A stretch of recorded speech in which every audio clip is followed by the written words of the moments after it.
Thank you for tuning in to the Unjiggered podcast. If you enjoy listening, please consider subscribing and giving us a rating on your podcast service of choice.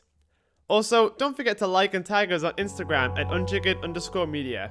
Thank you to everybody for listening, and now on with the show. You're listening to Unjiggered, a bartender podcast where we interview highly successful bartenders about their careers, lives, and the passion of bartending. This week on the podcast, we have International Bartender of the Year 2018, Mr. Joe Schofield. Joe tells us his story from his humble beginnings in Manchester, going to the American bar at the Savoy, to Tippling Club in Singapore, and publishing his own cocktail book. With this podcast, we want to peel back the mask and discover just how the greats really became the greats. So sit back and enjoy. Hi, my name is Joe Schofield and I'm a bartender. Thank you very much for finding the time, Joe. How's everything for you during these troubled times?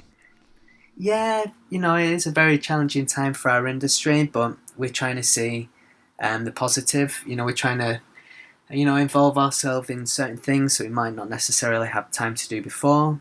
For example, I've just started doing an online accountancy course, something that's going to really help with my career basically and some of the other ventures that I have coming up.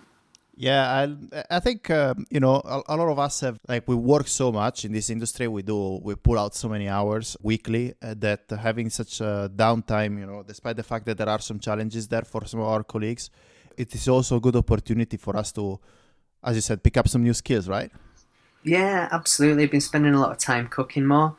For example, I made ramen from scratch the other day, which took me about 8 hours in the kitchen, and that's definitely something I don't normally have the luxury of time to be able to do. So again, we're just trying to see the positive in a very, very challenging situation for our industry. How difficult was it to make ramen? I've seen a video of a guy making it. He's like a ramen master. He runs like a ramen joint in New York, and he's got all these twisting and spinning techniques. Was it difficult? To be honest, it's just quite time consuming just because we made it absolutely from scratch, every single element. But once you follow a good recipe, it's easy enough. Was the kitchen a mess at the end of it? To be honest, I had to keep cleaning as I go in. That was half of it, using all these pots and pans. And So 50% of it was cleaning. pretty much, yeah. Great. So let's get to it then. So tell me a bit more. So obviously we know you from several of your projects in the past. We know you for several of the awards that you managed to achieve. But what we're interested in is your journey. So how did you manage to get there? So first of all, how did you start? What did you study at school? What is it that you prepared for? So when I was at school, I was really sort of moving towards something that was going to be quite creative. So I spent a lot of time studying graphic design, art, and it was actually when I was still at school, I started working in hospitality. Started working in a local pub up the road from my mum and dad's house called the Boar's Head in Newchurch.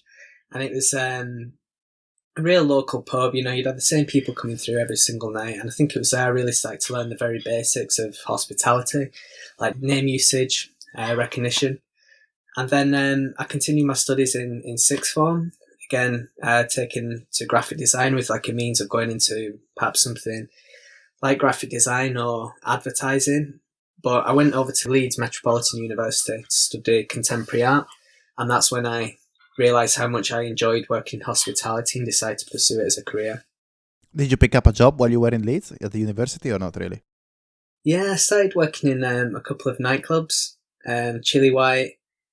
I can't even remember the name of the other one now, to be honest. And then, and then I used to work in the cloakroom as well at one of those nightclubs, and then it was from then that I really started to become passionate about cocktails, and I used to go and drink in Jake's bar, and at the time that was owned by Jake Berger, and I got to work with Ricardo Dining, and that was where I really started to get heavily involved with the industry and started to see it as a path for my career. Oh, that's awesome. And when did you decide to take it a step further? What was your first a full hospitality job where you devoted yourself to it? Yeah, I guess it was Jake's bar. I think it was an amazing experience, and I always find it quite interesting that, I think me and my brother are very fortunate that we managed to see two sides of the industry. Whereas working in nightclubs and places like Jake's bar, it's all about high volume and high energy. And even the Liars Club in Manchester, where I worked when I moved to Manchester after Leeds. And then also we've done the other side of the industry as well, where it's always about 5-star service, using scientific apparatus in the production of your cocktails. So that's something that we've always felt very privileged about, is that we've seen almost like the full spectrum of the drinks industry. Could you describe Jake's bar with 2 words? I'll give you 2 words. That's a tough one, actually. Because I've never been to Jake's bar. I've only met people who worked there, and I've got a mixed bag of impressions. So maybe you can help me put it into shape. I'd say music and shops. Fantastic. So at what point did you decide to move to London? So after spending time working in Manchester at the Liars Club, you worked at Liars Club as well? Yeah, I was part of the opening team. No way. Well, talk to us about that. I didn't know.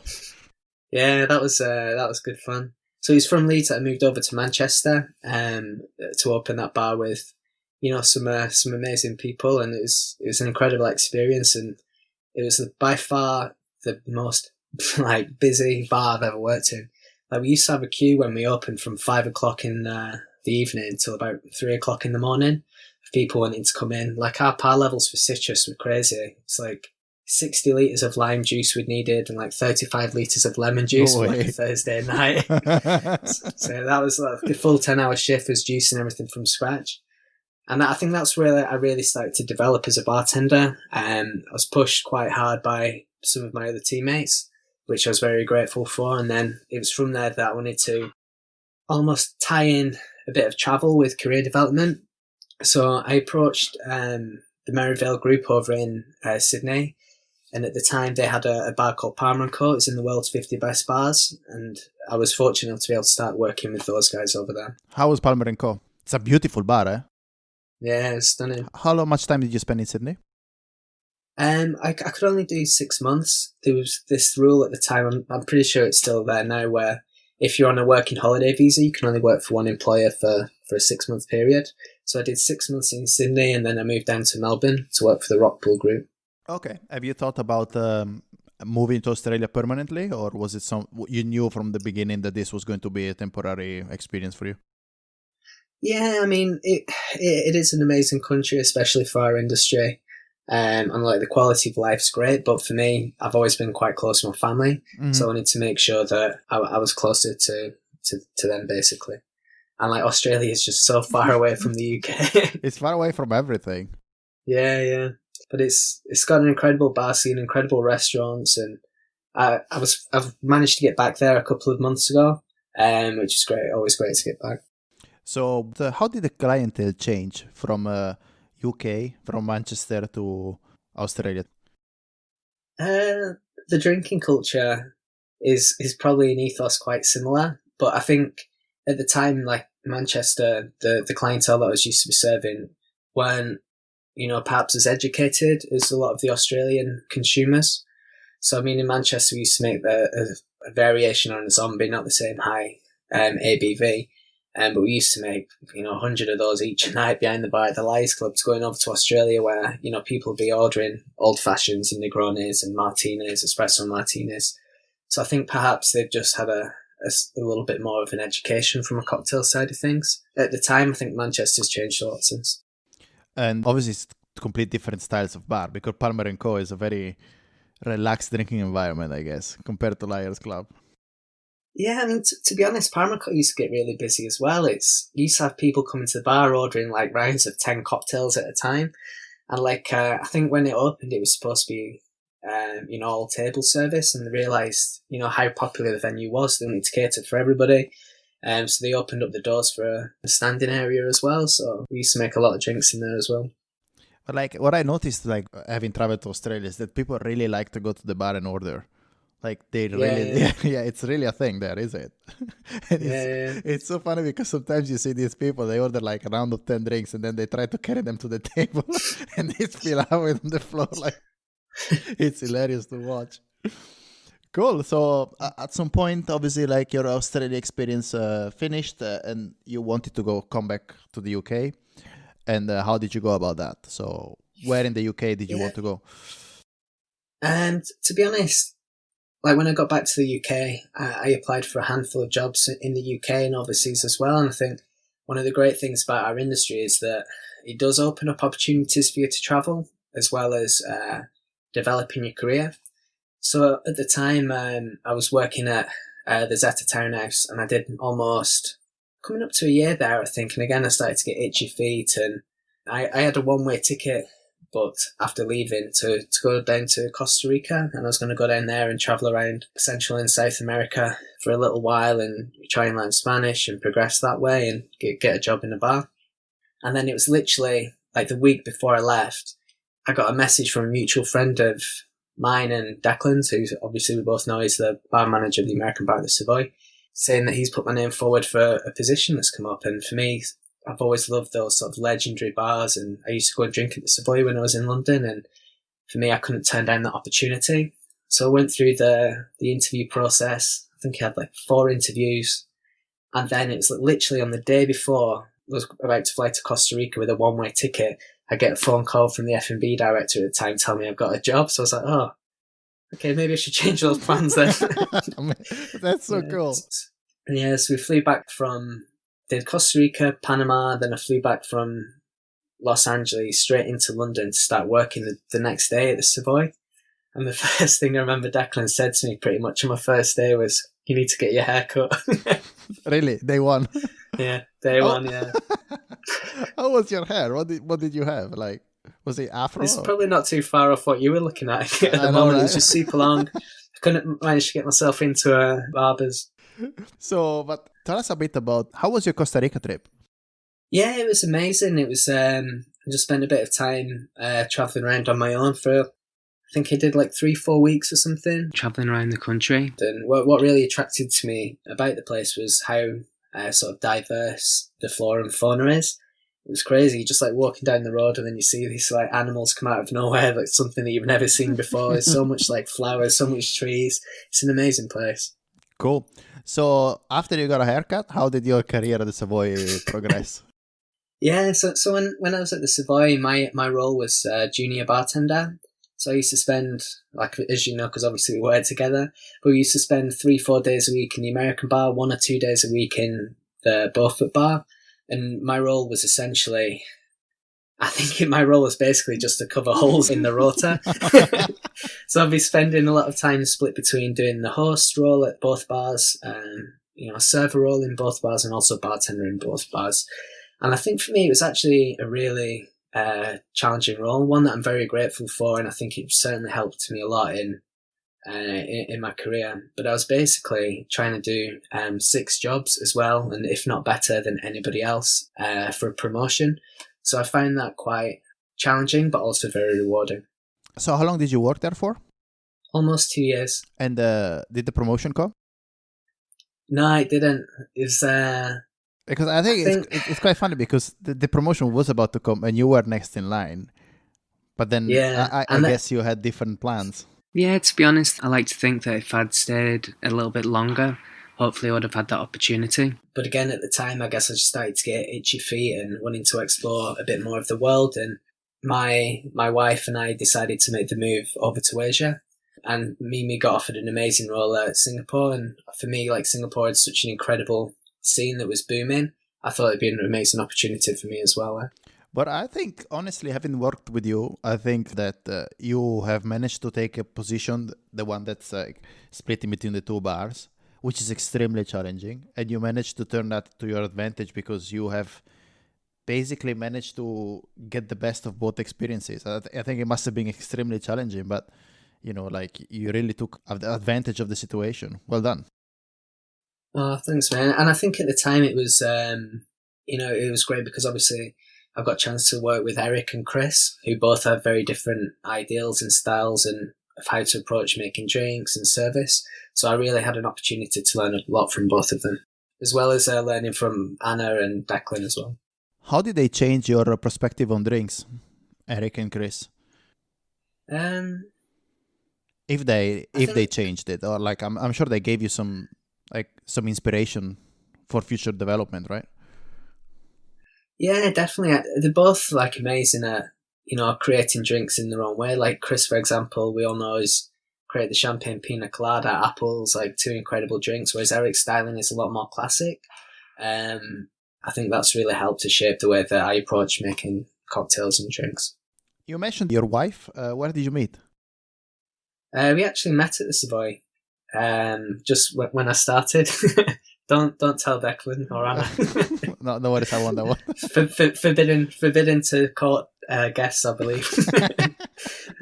So we met at the Savoy, and then we met at like an industry party a couple of weeks later, and then the rest is history, I guess. The rest is history. Yeah. She's our first episode, you know that. Yeah, cool. yeah. So you decided to move to Singapore then? Yeah. How did you feel about this change? Because it's a big change.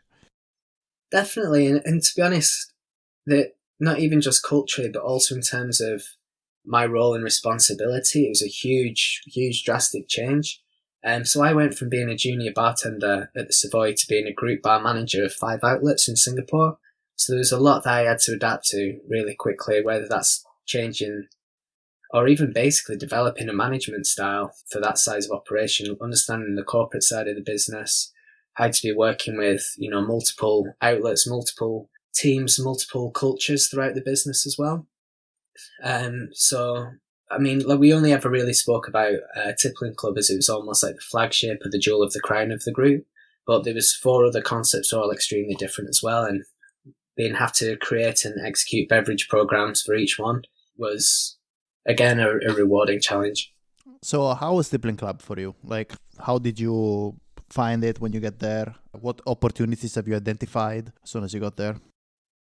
I think, like for me, I was just so excited to work at Tippling Club with Ryan Cliff, because at the time there was a lot of the on-trade talking about working with chefs or working a little bit more like chefs. And for me, there was nobody really doing it at the time. Perhaps the guys in the aviary in Chicago. But apart from that, there was nobody actually working so closely with fine dining chefs at that level. So that was one of the things that I was really excited about. And I think as well, like, for some reason, the restaurant bar as a category has always been so overlooked. And I think it's just such an amazing place to be able to work with not just chefs, but also learning about wine. You're learning about food, you're learning about different styles of hospitality. And that's something I would like to see more, is that restaurant bars getting a little bit more recognition globally. You think they are not recognized enough? I think it's always a funny one, because I think when people want to go for drinks, they don't necessarily think restaurant bar. And I think it's about that sort of identity crisis that venues can have, where they perceive maybe as a restaurant too much, or where people don't really feel as inclined to go in to drink there. But for me, restaurant bars, I love it. I can get a great bar snack. I can, maybe have a nice glass of wine. I can enjoy some great service. And these things, I think, really help to create a full guest experience. But I think things are evolving a little bit, because if you look at places like Dante's, for instance, they're starting to get a lot of industry recognition. Yeah. I should say. I think restaurants bar are really starting to bloom right now. It's starting to shift from hotel bars. Well, not shift, but I think hotel bars are getting a lot of recognition, as well as restaurant bars are starting to really take it up a notch. I don't know. That's my feel. Yeah, definitely. I think hopefully Dante, with all the recognition they get, really help to drive that category forward. But I mean, if you look at any sort of the awarding bodies in our industry, you seldom see any sort of restaurant bars in there, in comparison to the sort of independent bars or hotel bars. Mm-hmm. So it'd be nice to still see a few more, in my opinion. So about Tippling Club, first of all, this was your first experience working in Asia, am I correct? Yeah, that's right. Yeah. How was that? Was it did you find it difficult, or did you find some difficulties into adjusting to the different culture? Yeah, I think one of my biggest challenges was finding a bar team. At the time, I think Singapore, from what I understand, is still an extremely competitive industry in terms of finding staff and keeping staff and staff retention. So that was one of the hardest things I had to face when I moved out there. Just very grateful that Singapore has English as one of its main languages. Otherwise, I'd be really in trouble. But it was, it was just a great experience to really try and understand more about so many different cultures in the region. Because for me, I always think of Singapore as like a cultural melting pot of all these countries from around the region coming together. So you get to see a little bit of that culture on a day-to-day basis, whether it's from Malaysia, from China, from India. You really get to experience quite a rich experience in terms of cultures. Cool. You've been quite prolific when you were at Tippling Club. You have developed a couple of menus which had a specific, they had a specific thread connecting them. Would you like to talk to us about those? Yeah, sure. So myself and Ryan sat down during my first week at Tippling Club, and we're having a conversation about what sort of direction we wanted to take the beverage program. And it was great because Ryan was always so empowering of me and my role and what I wanted to achieve. So we sat down and we both realised that the aroma is something that's always often overlooked in not just drinks, but also in food as well. So we thought, let's explore aroma and fragrance and see if there's anything we can do around that. So we set out to create a cocktail menu that you would choose your drink with a smell. And then over numerous creative meetings that we evolved the concept to being about memory triggers, because basically that's how memory triggers work. You smell a certain aroma and it takes you back to a specific point in your life. And we thought that could be such a unique and, most importantly, an engaging experience for our guest. And the whole thing about these menus is we wanted to create something fun, something engaging, but was also a symbol of what Tippling Club was about and communicating that identity, which was about innovation and pushing the boundaries and a sensory experience. So with the first menu, we looked to the past with memory triggers and aroma. For the next menu, we wanted to look to the future with dreams and desires, and through what we still believe was the first completely edible cocktail menu. We've seen examples of it in the past where you've got a range of whiskies and you choose your whiskey by eating a chocolate, or there's even a restaurant in Chicago where you actually eat the menu because it's printed on edible paper. But each one of the gummy bears have the main flavours of the cocktail and also flavours that are representative of the dream or desire. So your guests will come in and eat the gummy bears to choose the drink, basically. And to this point, I think we made over 500,000 handmade gummy bears upstairs in Tippling Club. We used to make 1,200 every day. Wow. Yeah, because those things were so addictive. Like when I came to visit Tippling Club, I literally had half of the bag of gummy bears just while I was choosing my drink, you know? I mean, it's a cool tool to choose a drink, but also the gummy bears are delicious. Yeah. There's a lot of work that went into those. Yeah, I'm glad I managed to stuff myself with them. So why gummy bears? I guess we wanted something that's a little bit fun, a little bit tongue-in-cheek, and also something that you're used to having in different flavours, which would make sense for our menu. Awesome. So we have discussed that specific element of it, but also when you were in Asia, you started to really travel a lot, more than what you did before. Yeah, that's right. I mean, because of the menus and I guess mainly because of the menus, we used to get a lot of opportunities for activations in the region. So I always had a focus to make sure that I was in service as much as possible, 5-6 days a week, but I would only do one activation overseas per month so I could remain in service and remain with the team in Singapore. Like traveling, it can be quite complicated, right? I mean, most of the people see the glamour of the fact that you manage to travel a lot, but what they don't see is the fact that you close the bar, you go to the airport, you land somewhere, unpack, do your work, and then pack and then fly in for a shift the day after, right? So, like, what were the challenges that you had? I think one of the biggest ones is finding produce. Like, we always used to take as much as we could from the bar. Obviously, it's easier to do preps and you meet some place in a space that you already know. But like sometimes you turn up to an event and produce wouldn't be ordered, or it'd be missing, or there'd have been a miscommunication.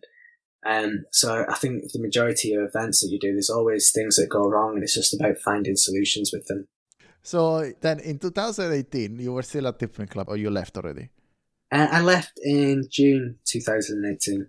Okay, cool. And then in 2018, you received an award. Would you like to talk to us about that? Yeah, so it was July 2018. I won the International Bartender of the Year at Tales of the Cocktail. How did that feel? Were you expecting it? Like, I know you cannot expect these things, but like, have you had a feel for it? The year before, I made top 10 International Bartender, and to be honest, I was just, whenever you get recognition from your peers, it's always very humbling, and it's always quite nice to be recognised like that. But to me, I still see that award as like a team award for the team at Tippling Club, Brian, the front of house, the bar team, everybody. Because if it wasn't for all those people there's no way it would have been recognised on a global stage like that. And that's an awesome thing to say. I think it's quite important to recognize the fact that every successful bartender out there has a very, very strong team behind him that supports him on a day-to-day basis and allows them to do what they do, right? Yeah, absolutely. Awesome. How did that feel to collect that award, though? Like, how long did it take to sink in? That's what I'm wondering. Like, because I'm sure that like everything must have felt extremely surreal on the day, right?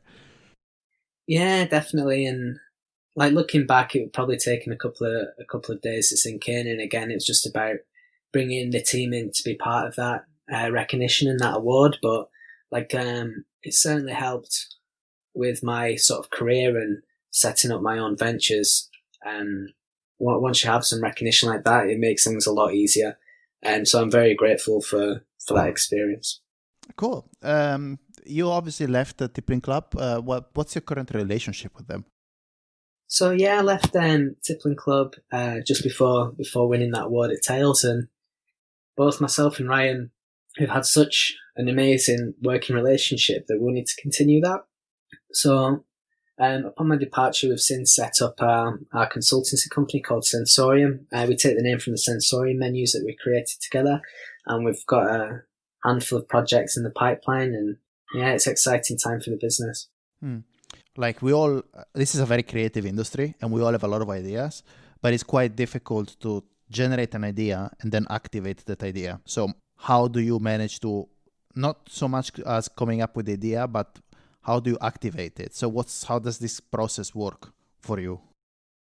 So taking the menus as an example, like each one of those was about a 10-month journey, from ideation all the way through to execution. I've got multiple spreadsheets that I was working on my laptop, making sure everything was in place for orders, for service, menu wording, menu costing.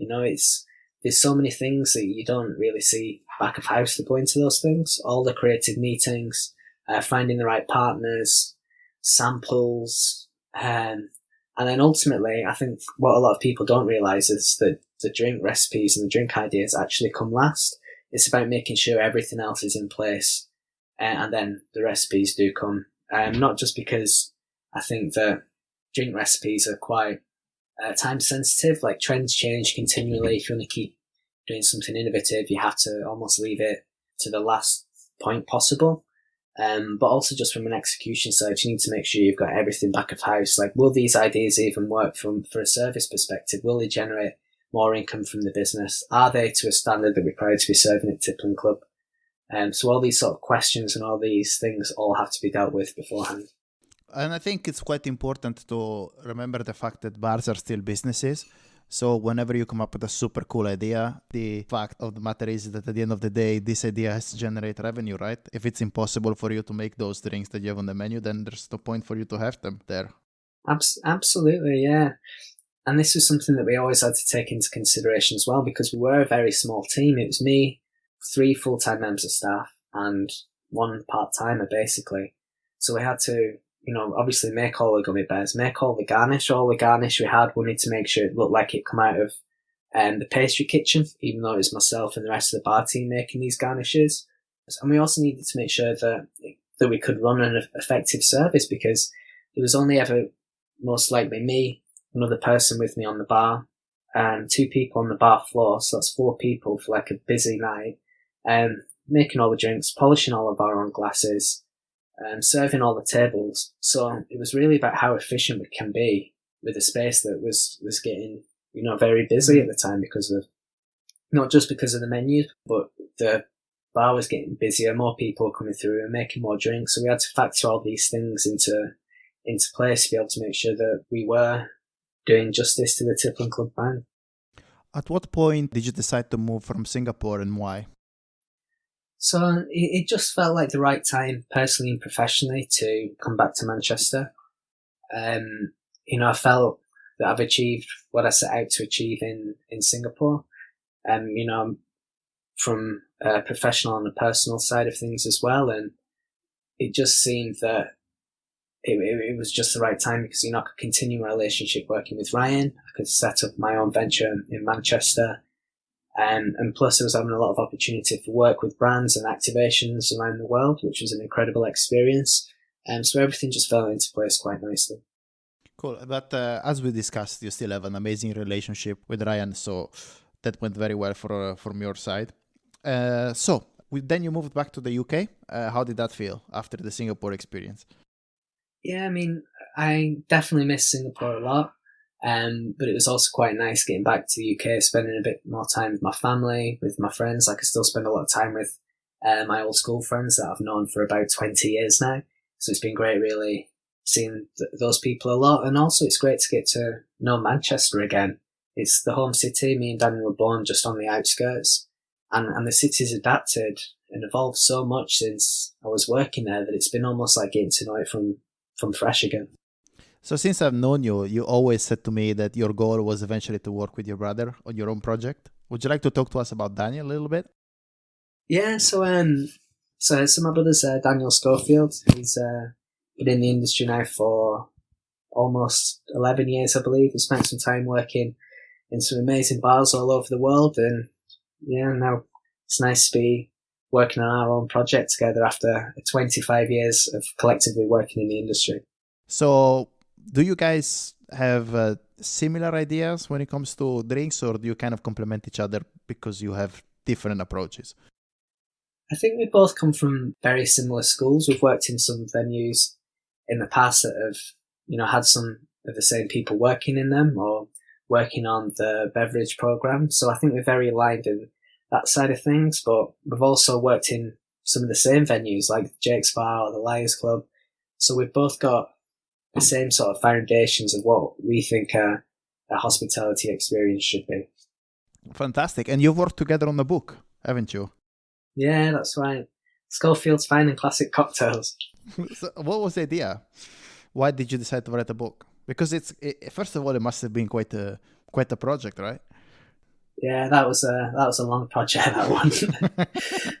But it's we just felt at the moment that in the industry, I mean, we started writing that probably about 2.5 years ago, and we just felt at the time that nobody was really focusing on the classics or essentially the basics of what you should be learning about to work in a bar. So that's why we wanted to do a classic cocktail book, because there are some amazing books that cover that on the market, but at the time everyone was talking about Rotovap, Centrifuge, all these very progressive ideas, and we were just like, well, there's nothing really that I can think of that's a great resource for like a young bartender or even a home enthusiast, which was also important to us because we wanted to make sure that consumers can pick up the book and understand it. They would tell you all the basics that you need to know about, creating cocktails and classic cocktail recipes, a little bit about the history. And also one of the things that our publisher asked us to do was talk about spirits that we like, because that was something that she felt that consumers didn't really understand, is that what spirits can you use to make great cocktails? So for us, we wanted this to be just a very, very, almost like an entry-level book for consumers or young bartenders to pick up and get a real grasp of classic cocktails. How was the process of writing a book? What were the challenges you had? Because it looks easy, like it's like, you just put together a bunch of recipes and press enter and there you go, right? Yeah, it was very challenging. But like the thing is that nobody spoke to us about writing a book. We had to go out and pitch it for ourselves and get a publisher. And we actually got a great publisher. Kyle is our publishing house, and they've been amazing to work with. So we had to go out there and we had to go and essentially create documents, and we gathered quotes from about 100 people from all over the world in positions of authority on the drinks industry, telling them, well, basically going into our briefing document, our presentation document, about why we are eligible and appropriate to write a book. So we managed to get that over the line, and then we had about a 9-month period to get 30,000 words onto paper, which I don't think sounds like too much when you think about writing a book, but it's basically 3 university dissertations about what we've been doing over the last 25 years collectively. And one of the hardest things is just going through the text with basically a microscope, trying to find all the spelling mistakes? Have you using the same words too much? Does this make sense from a consumer's point of view? Where can we improve? So I think you probably end up reading your own book probably about 10, 15 times, and that does not get any easier. Cool. But it was a cool experience, wasn't it? Yeah, it was amazing. And just when you get that first copy in your hands, you realise that it was an absolutely worthwhile experience. And, even just being able to give the first copy to our grandma as well and just see her reaction and how much it meant to her, it was definitely worth it. Oh, fantastic. And the two of you also worked on our booth, haven't you? Yeah, that's right. Schofield's Dry Vermouth. Just to stay on brand. Yeah, that's it, yeah. So that all came about when I was leaving Singapore, actually. And I had a tasting of the Astley Bros range from Chris Marshall. And I asked for him to put me in touch when I get back to the UK, because I think I even said it back then, and now I've joined them as creative director. I'm not biased at all. I'll say it again, that I really think they make some of the best vermouth in the world, using English botanicals, English grapes. Rob and Jim are incredible at what they do. So we reached out to them when we got back to the UK, and we set up a meeting. And I'm always one of those people that'd rather ask the question than never know. So I just asked them if they'd be interested in working together in bringing an English dry vermouth to market. And this took quite a lot of time, obviously, with the development stage and sourcing the grapes, because obviously when you do these things, you want to make sure that your supply chain's sorted. So that again was probably about another year and a half project until it came to fruition. But the conversation naturally evolved with Rob and Jim for me to be coming on board with the company as creative director. So yeah, they've just been nothing but an absolute pleasure to work with, and again, an amazing feeling being able to bring a product to market with your name on the bottle, especially when we're going into opening Schofield's bar. All these little things really help. What was the idea behind the vermouth? Would you like to talk to us about what flavor of profile you went for and why? Yeah, definitely. I think for us, we wanted to do something that's a little bit disruptive almost of the dry vermouth category, because again, I think it's just an area that's been so overlooked in so many years that people, when they're making a martini, they'll just use a small amount of it and not really give too much thought or consideration to the vermouth that they're using or why they're using it or even the flavour profile of it. Whereas with Schofield's Dry Vermouth, it's very floral, it's quite robust in its flavour, and we wanted a vermouth that's not just going to be used for like 5 ml in a martini once a night, something that you can actually serve and be proud of serving your guests over ice or topped up with soda or topped up with tonic, something that can be drunk in its own right. So there's a lot of jasmine, a lot of elderflower, a bit of chamomile in there, and it's using English-grown Savoy Blanc, Bacchus, and Chardonnay. So it's a truly English dry vermouth. That's fantastic. Must have been a cool project to work on, eh? Yeah, it was definitely a cool project, and it was very nice this year to be recognised by Tales of the Cocktail once again for best new cocktail ingredient with the vermouth, and also top 10 best new bartending book with Schofield's Fine and Classic Cocktails. That's awesome, though. That's good achievement. So well done for mentioning them. Would you like to talk to us about your current sponsor? Yeah, so I'm a brand ambassador for a company called VSUG. VSUG are a very high-end, innovative luxury kitchen appliance company based out of a town called Zug, which is just outside Zurich in Switzerland. And how did that come about? So my business partner Ryan's always had a really good relationship with VSUG. He's one of their ambassadors, and he put me forward to become one of their ambassadors as well. I'm the only non-chef brand ambassador to be part of the company, and they're going to be helping us with some equipment for the bar in Manchester as well once we get open. So you'll finally get to design home kitchens that are bartender friendly. That's it. Meaning that they clean themselves. Yeah? Is that what you're doing? Yeah, absolutely. But yeah, like some of the stuff they have is amazing. They've got a piece of equipment called the Refresh Butler, and it looks like a little bit like a fridge. And what you do, it's about an hour and a half cycle, is that you take your jacket off or take your coat, you hang it in there, your guests go to dinner in the restaurant, and it basically dry cleans your clothes without the use of any chemicals. No way. I have no idea how the equipment works, but it's the stuff that they do is so innovative. It's crazy. Sounds awesome. Yeah. So looking back at your career, you went from starting as a bartender, like we all did, to sort of work in a variety of different projects, and a lot of them span like across different industries, and they all have the bar at heart, but they do a lot of different things. What kind of suggestion would you like to give to a young bartender who's entering this industry looking at your career? I think, you know, one of the things that this industry is amazing for is that there's just so much opportunity there if you know where to look for it. And I know that's very easy for me saying that, talking about opportunities with sort of my ethnicity and, you know, my background and my age and my gender. But if you know where to look for it, there is so much opportunity there for us. And I think one of the most important things that I've learned is never just be afraid to ask the question. The worst you're going to hear is no. So these things like the book or the vermouth, you know, even opening my own business, these things would never have happened unless I went out and asked the questions and made them happen, basically. We talked about the highest point of your career. What was the lowest point of your career? A point where you were like, okay, you know, that's it, this is not for me, I'm out. Lowest point. Yeah, I think everybody gets a little bit like that sometimes. And, you know, I think the last time that happened was perhaps what encouraged me to, you know, consider going down to Costa Rica to learn Spanish was I just maybe wanted to try something new, go in a different direction. And I think a lot of people, where they talk about it, not have these sort of peaks and troughs where they don't have the motivation anymore. They want to try something new. But for me, I think around then I was considering a bit of a career change, maybe going into photography. And then it was when I started working at Savoy that it started to relight that passion for the industry for me again. That's fantastic. A final question that I would like to ask you is the importance of social media nowadays. It's quite crucial.